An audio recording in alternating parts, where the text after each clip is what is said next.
to say hi to my friend Michael Connolly, the MLA for Calgary Hawkwood, who you'll be hearing from soon, who has a great story of yet another first in the community. And at some point there will be no more firsts in the LGBTQ community, I hope. Well, no, I shouldn't say that. There'll be more. There are always more. Space, for example. Bottom of the ocean. But I'm thrilled to be here with all of you today for a number of reasons. Number one is, you know, as mayor during Stampede, I can have up to 21 events a day, and I have to go through multiple costume changes. And I am getting crazy inspiration in this room right now. I will point out that I do have my own tiara. When I won the World Mayor Prize last year, I was given a tiara by all of the other mayors. But then the 6-year-old who had gotten it from the dollar store wanted it back. So I'm here with my assistant Franca, who is fabulous, and she says only in this room could her shoes be considered flats. But she also told me that she's not coming back to work until I get her a tiara. And she can take anybody in this room. So hold on to the tiaras.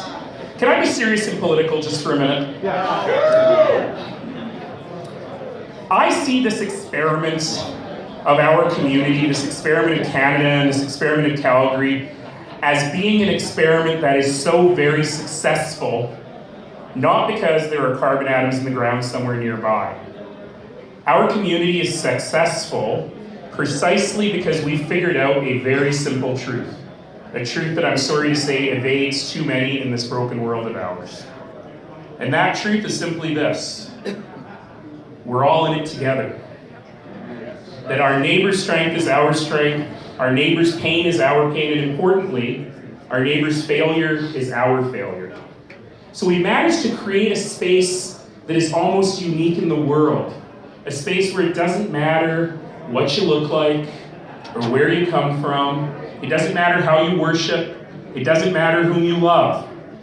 Every single person in this community has the chance right here, right now, to live a great Canadian life.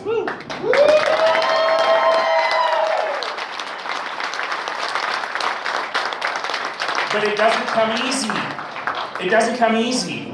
Whether you have been on this land for thousands of years, and let's remember that there have been people on this land at the junction of these two great rivers for thousands of years. They met here to hunt and fish and trade and live and love. They've had great victories, they've tasted bitter disappointments. The original people of this land called themselves the Nitsikapi, the people. We call them the Blackfoot people now. They were joined here first by the Beaver people, the Tsuut'ina people who came from the north, by the Stoney people, the Nakota people who came from the east, and by the Métis people, by European settlers, in an unbroken line that continues to this day. And today, this morning, I started my day at a citizenship ceremony, and we welcomed 103 new Canadian citizens here. And the reason I wanted to mention that is I also spent my day later in the day with a whole bunch of Syrian refugee families who just arrived here. And the point is, whether your family's been here for thousands of years on this traditional land, or if you arrived 2 weeks ago from a refugee camp in Jordan, you deserve the chance to live that great Canadian life.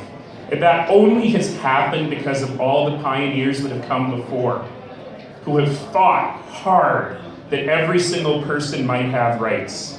And every time we think we've won, there's always somewhere else to go. From the ridiculousness of the Bill 10 debate 2 years ago that was finally settled so that every single kid gets to be safe at school,